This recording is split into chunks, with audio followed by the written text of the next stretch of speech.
Meu nome é Ellen e este é o Jornal da FIAM. Olá, eu sou a Giovana. Todo o conteúdo deste telejornal foi produzido por nós, alunos do terceiro semestre de jornalismo.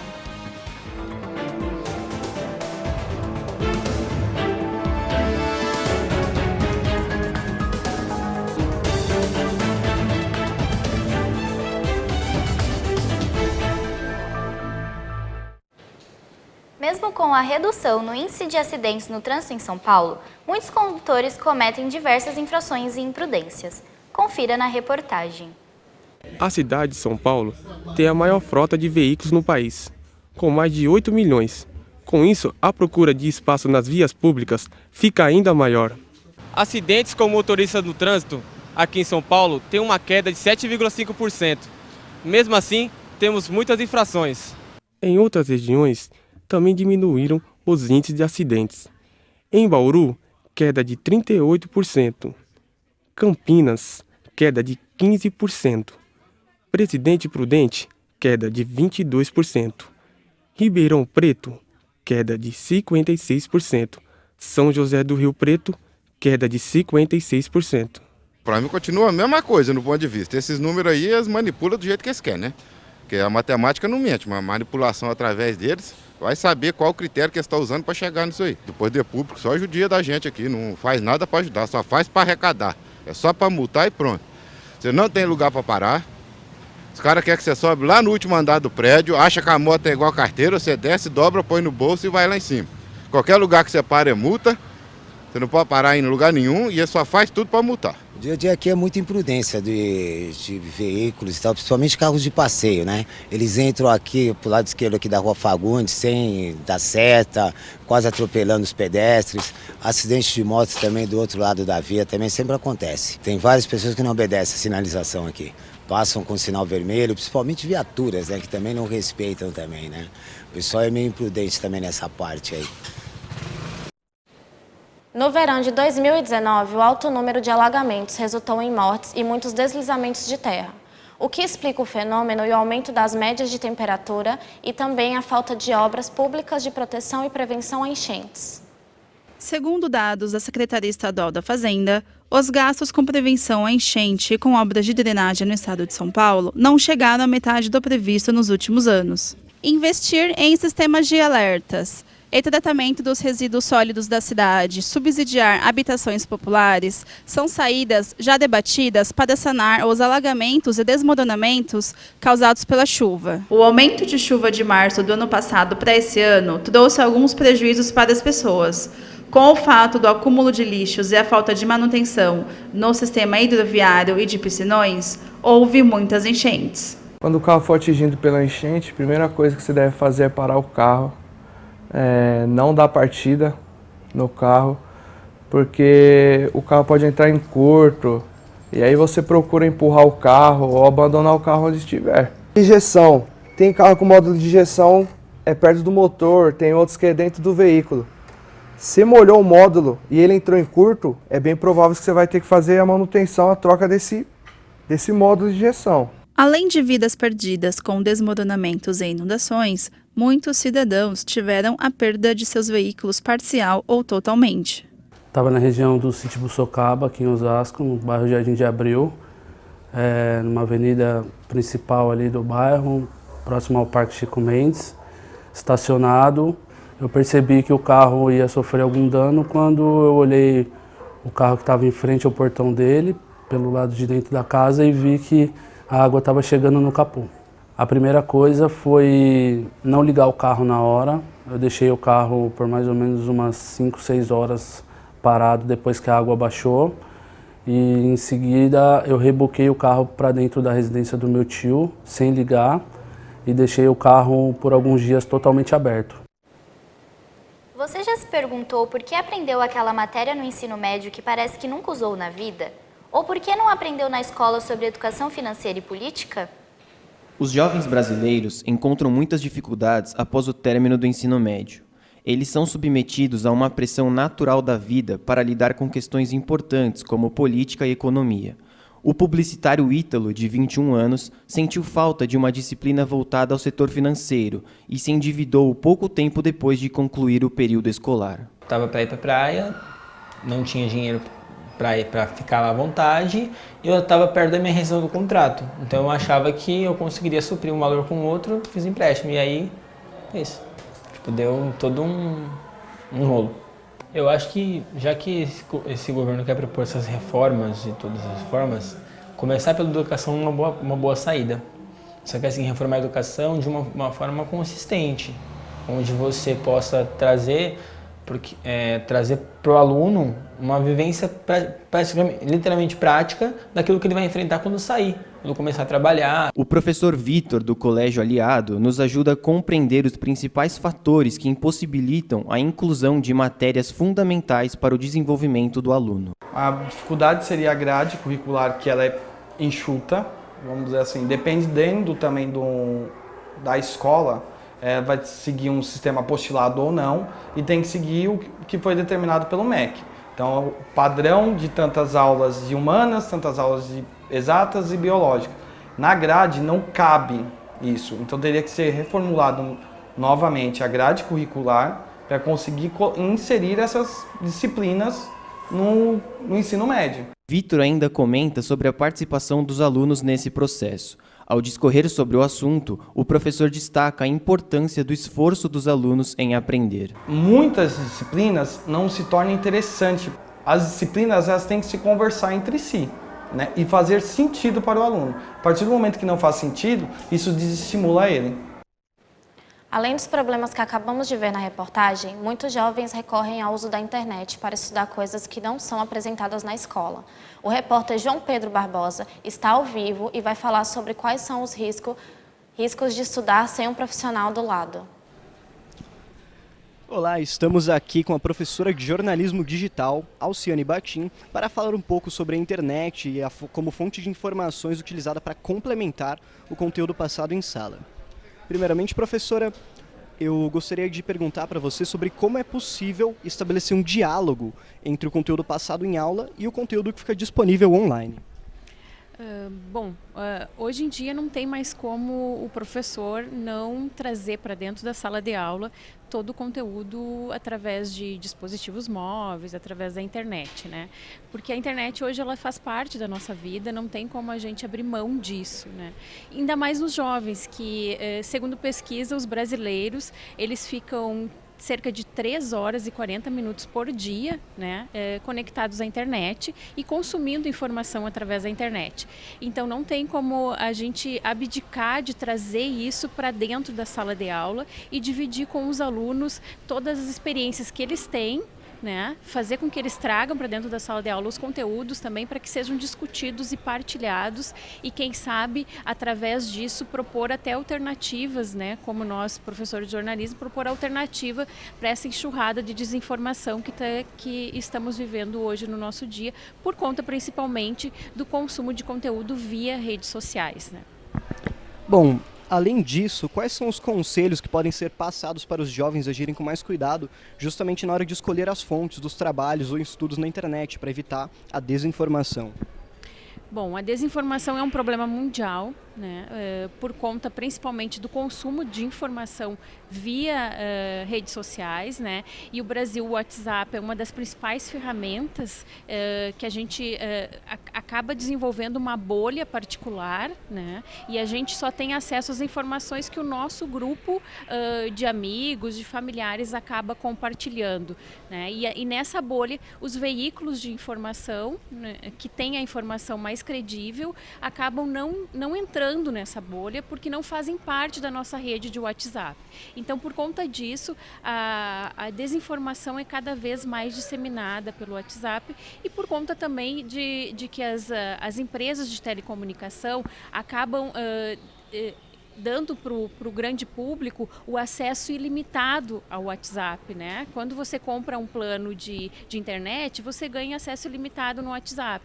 Então, a maioria das pessoas, principalmente as que vivem na periferia, a principal fonte de informação dela é o WhatsApp, porque ela não tem o pacote de rede móvel para acessar um veículo de imprensa, né, que traz a informação mais confiável. Então, por conta disso, essa desinformação é disseminada na nossa sociedade. Mas como combater isso? Combater isso através de informação, né? Eu não gosto de falar em notícias falsas, em fake news, porque se é notícia não pode ser falsa, né? O princípio da notícia é que seja algo verdadeiro, que seja contado através de um fato. Então, se é falso, já não é notícia. Então, eu costumo dizer que a desinformação ela tem que ser combatida com informação. E como vamos obter essa informação? Através de cursos, de iniciativa nas escolas, né? Que eu acho que nós, jornalistas, temos um papel importante e temos que fazer esse link com as escolas, estar dentro das escolas para orientar os jovens como acessar a informação de uma forma mais genuína possível, né? Uma forma que realmente a informação seja para o consumo da sociedade de uma forma geral e contribua para a democracia principalmente. Muito obrigado, professora. Fica a dica então de quem é especialista no assunto, lembrando que apesar da internet ser uma fonte muito útil, é preciso ter cuidado na hora de utilizar. João Barbosa para o Jornal da FIAM. Problemas de saúde mental afetam 1 em cada 2 estudantes no mundo. Em faculdades como a Universidade Federal do ABC, o motivo representa quase 1/4 das matrículas trancadas. A falta de preparo psicológico combinada a uma alta pressão social são apontados como as principais razões para que isso aconteça. O medo do futuro e a pressão por bom desempenho educacional é um dos motivos que leva os universitários a ter depressão ou outro tipo de doença psicológica. O Brasil é o país que mais sofre com essa doença na América Latina. Fatores como aumento da responsabilidade, porque ele deixa de ser adolescente e já passa a assumir responsabilidades na vida adulta. Esta adaptação na universidade, que é diferente do ensino médio, ele dá de cara com uma liberdade que ele não sabe lidar com aquilo. O suicídio é a terceira causa de mortes na faixa de 15 a 35 anos. Nas últimas décadas, tem aumentado o percentual entre jovens em todo o mundo. O curso de medicina é o que mais tem suicídios. Ela é 70% maior que na população geral. Entre 2012 e 2017 foram registrados 5 casos de suicídios nas universidades de São Paulo e do ABC. No mesmo período, foram registrados 22 tentativas de suicídios nas universidades do estado. O que as universidades podem fazer é algum programa de atendimento aos alunos, porque nem sempre a família ela tem consciência daquele quadro do filho. Então, a universidade ela é uma porta de entrada do aluno que manifesta a dor emocional dele. A Organização das Nações Unidas aponta um aumento de 60% no número de mortes causadas pelo uso de drogas lícitas e ilícitas entre os anos 2000 e 2015. Para refletirmos sobre essa estatística, nossa repórter Rafaela Morena entrevista agora o psicólogo Guilherme Guimarães Manfrinato. O texto publicado pela ONU sugere que o tema sobre drogas seja tratado como caso de saúde pública. Estamos aqui com o psicólogo de um dos grupos do PROAD. Guilherme, quais os malefícios, benefícios, consequências do uso de drogas ilícitas e ilícitas? Acho que para responder essa pergunta, acho que é importante da gente pensar em 3 bases, né? A psicológica, a social e a biológica, onde acho que a psicológica seria o cuidado mental, da saúde e das emoções da pessoa. O biológico seria um pouco da genética, né, da família, e o social é o lugar onde ela usa essas drogas, né? Então acho que dependendo desses 3 fatores vão interferir muito no malefício, no benefício e nas consequências que esses usos podem trazer, né? Então acho que não é só na droga, mas sim nesses 3 aspectos de uso, de contexto. Como podemos orientar a sociedade de acordo com esse tema? Acho que no primeiro momento é fazer uma pesquisa sobre as drogas, né? Buscar informações na internet, em livros, sobre qual droga que está usando e que está abusando para ir pensar num tratamento, né? E aí, em segundo momento, acho que buscar os tratamentos possíveis. A gente tem terapias, tem os CAPs, tem alguns programas, o PROAD, por exemplo, e internações também que fazem necessário em alguns momentos e principalmente um cuidado com a família. Acho que a família precisa buscar um cuidado também para ter um melhor objetivo nesse tratamento. E como que é a relação da família com esse tipo de usuário, assim? Acho que como a família é o primeiro ambiente social, né, onde essa pessoa está inserida, é importante a gente entender e cuidar desse ambiente social para essa pessoa também ser cuidada, né? Acho que pensar só no cuidado dessa pessoa e não cuidar de todas as pessoas ao seu redor, seja família, amigos, relacionamentos amorosos, faz uma falta no tratamento dessa pessoa, né? Então acho que é importante o cuidado de todo mundo que está ao redor dessa pessoa que faz o uso ou algum abuso. Obrigada, Guilherme. Rafaela Moreno para o Jornal da FIAN. O marketing digital ganha força no mercado publicitário. Hoje em dia, qualquer pessoa consegue ter acesso a esse conteúdo. Nem é preciso computador para estar conectado. As agências de marketing digital são especialistas no assunto, apoiando na publicidade de empresas e nas mídias online. O marketing é um dos setores mais importantes em qualquer empresa. O seu conteúdo é feito no intuito de divulgar uma marca, fazê-la crescer e integrá-la com força no mercado. O conteúdo, ele é o grande herói da comunicação na internet, né? Então a gente é muito focado na construção de um conteúdo autoral, proprietário, que carregue a personalidade da marca, para que ela consiga acompanhar o cliente, né, e o público dos nossos clientes durante toda a jornada de decisão de compra. No Brasil, cerca de 75% da população é influenciada a consumir produto pelas redes sociais, graças ao marketing digital. A gente entende que qualquer um pode consumir, porque é muito mais uma questão de comportamento e de personalidade do que necessariamente de faixa etária, classe social, gênero, enfim. Um dos modos mais eficazes de promover o marketing é por meio digital. Influenciadores, vloggers e youtubers com alto número de seguidores são os mais procurados por todos os tipos de empresa. Olha, a maioria das empresas normalmente é pelo meu Instagram. Faço um trabalho com uma pessoa e a pessoa me indica para uma outra empresa, que essa empresa me indica para outra pessoa. Porque o Instagram em si, muita gente acha que não sabe, muita gente me pergunta isso. O Instagram não dá dinheiro pra gente. Tipo, no Instagram tem os alcances e as impressões, né? As impressões são quantas pessoas veem o seu... Tipo, em quantas pessoas eu impactei com aquela postagem. Hoje em dia, eu tô alcançando 400 mil. Em 10 anos, o número de casos de HIV teve uma queda de 31%. Mas entre os novos casos, um alerta principalmente aos jovens entre 15 e 25 anos. Embora existam diversas informações sobre a doença, por que esse número afinal continua crescendo? Ter o HIV não é a mesma coisa que ter o AIDS. O HIV é um vírus que ataca o sistema imunológico e é capaz de alterar o DNA da célula. Sou Rafael Bolacha, eu tenho 34 anos, sou ator e produtor e eu vivo com HIV desde 2009. O HIV ele entra no corpo e ele destrói a defesa por anos, tá? Por dia, desde que o HIV entrou, tem mais de 1 trilhão de vírus novos surgindo ali no sangue da pessoa. Cada vírus desse entra numa célula de defesa, como se fosse um soldado, e destrói, explode. Imagina a defesa como se fosse uma orquestra. O maestro, ou se fosse um exército, o maestro chama CD4 e é ele quem o HIV mais destrói. Então, por isso que quando você está com AIDS, vê aquela bagunça ali na sua banda, ali na sua orquestra. Eu descobri no final de 2009, na época eu estava realizando um trabalho como bailarino. No meio dos ensaios, eu comecei a ter uma diarreia muito forte. E aí, na primeira semana, eu achei que não era nada. Na segunda semana, eu achei que era por conta dos ensaios, debaixo do sol, quilômetros dançando. E aí, na terceira semana, eu já tinha perdido 5 quilos. E não tinha relação com mais nada, não tinha febre, não tinha nada. Dentre eles, o de HIV. Eu nunca tinha feito o exame de HIV. A terapia retroviral é a base do tratamento do HIV.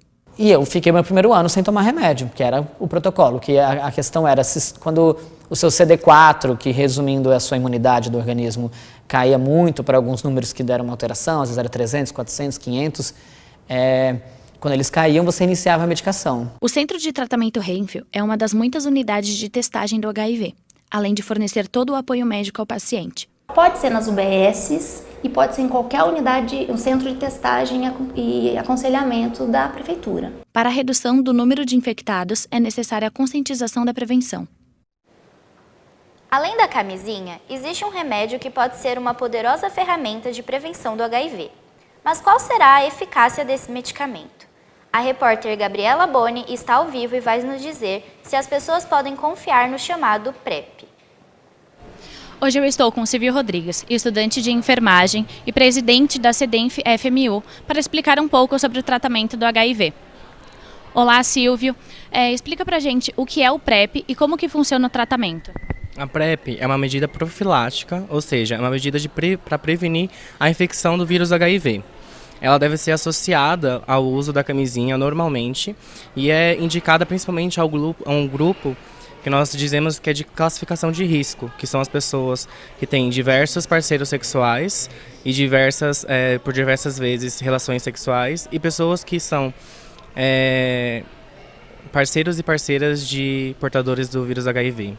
Para você poder entrar com a PrEP, qualquer UBS você pode fazer esse acompanhamento, esse pedido. E também tem alguns lugares em específico no aids.gov.br/PrEP, onde você pode estar pedindo o seu medicamento para começar a medida profilática. Obrigada, Silvio. Gabriela Boni, para o Jornal da FIAM.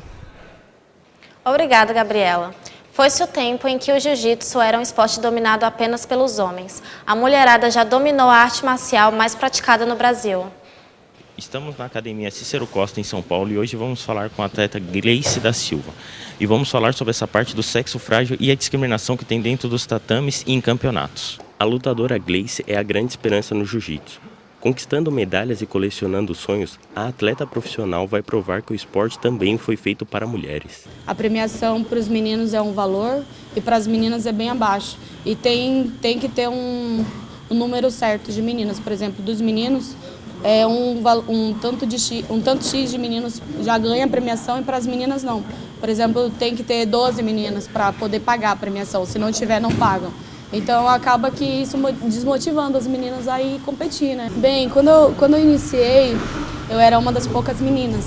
E eu sentia muita falta das mulheres no tatame, porque por diferença de força, mas a gente consegue se sair bem sobre a flexibilidade, a rapidez. Então, no jiu-jitsu não tem muito essa, ele é mais forte que eu, vou ficar um pouco receoso. Não tem isso, porque no jiu-jitsu é justamente por isso.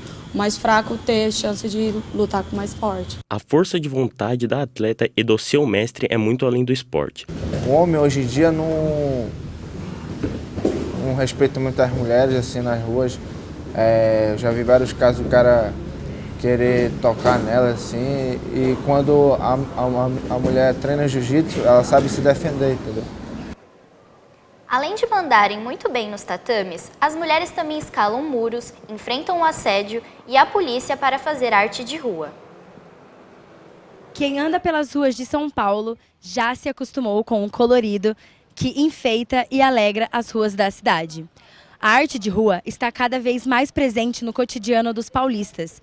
Os artistas independentes encontraram no grafite e nas pichações uma forma de expressar suas opiniões e deixar a sua marca por onde passam. Estamos com o Ney, proprietário do bar e restaurante Casa de Aruanda. Ele cede de tempos em tempos os muros do estabelecimento dele para realização de grafites. Pois é, não só os muros, como as portas, as paredes internas e externas que a gente faz, porque o nosso objetivo é valorizar o trabalho do artista. Qual a importância do grafite para você? Para mim, hoje, como artista, é meio que complexo, vamos dizer assim. Eu vivo disso, respiro isso, no meu lazer eu faço isso.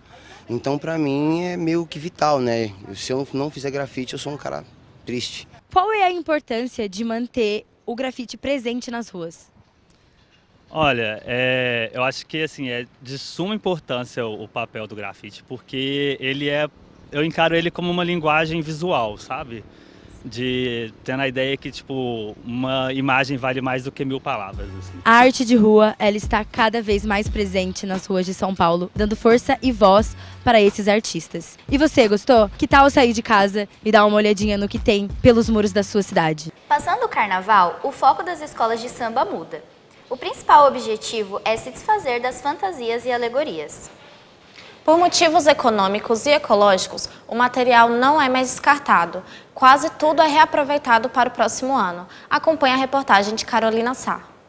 O Carnaval é o maior espetáculo a céu aberto do planeta e suas atividades acontecem além dos 4 dias mais esperados do ano. Depois do desfile, as escolas de samba dão um pontapé inicial para o próximo ano.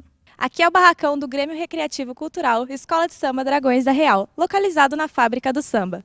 Depois do desfile, grande parte dos materiais e adereços que foram utilizados na avenida voltam para o ateliê e então se inicia o processo de reutilização. O que a gente recicla sempre, que tem uma durabilidade muito grande, apesar de muita gente tentar tirar do carnaval, é a parte de pena, né? Apesar que a Dragões ela tenta colocar em cada projeto o lance de penas artificiais, que hoje o mercado ele é muito bom nessa fabricação, que ele não deixa a desejar. No último carnaval, a agremiação da Vila Anastácio contou o enredo, A Invenção do Tempo, uma odisseia em 65 minutos. As peças que aqui chegam são separadas pelo tipo de material e então passam por uma avaliação do que vai ser viável a ser reciclado. Tudo que a gente utiliza na parte de decoração, a gente acaba reutilizando ou doando ou vendendo para uma outra escola. Então tem esse trabalho de reciclagem o tempo inteiro. Apenas 7 escolas têm seus barracões localizados na fábrica do samba. Já outras agremiações mantêm esses espaços localizados em suas próprias quadras, como é o caso do Águia de Ouro, que no último carnaval contou o enredo Brasil, eu quero falar de você. Que país é esse? O Grêmio Recreativo Cultural Social Escola de Samba Águia de Ouro impressionou o público com 5 alegorias e 26 aulas que retratavam a história do nosso país. A agremiação da Pompeia ficou na 6ª colocação do grupo especial.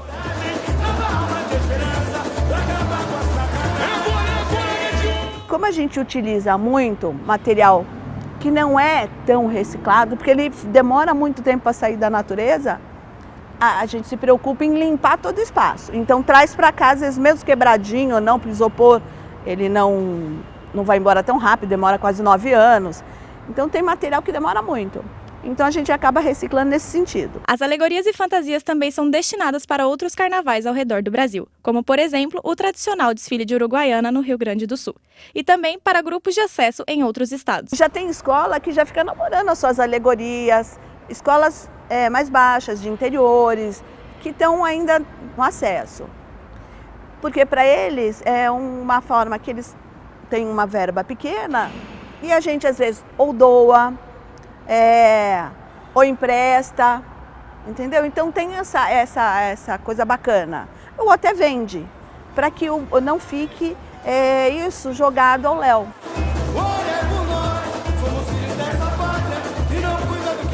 Agradecemos a todos por assistirem o nosso jornal. Lembrando que este foi um trabalho feito exclusivamente pelos alunos do 3º semestre de jornalismo do FIANFAAN Centro Universitário.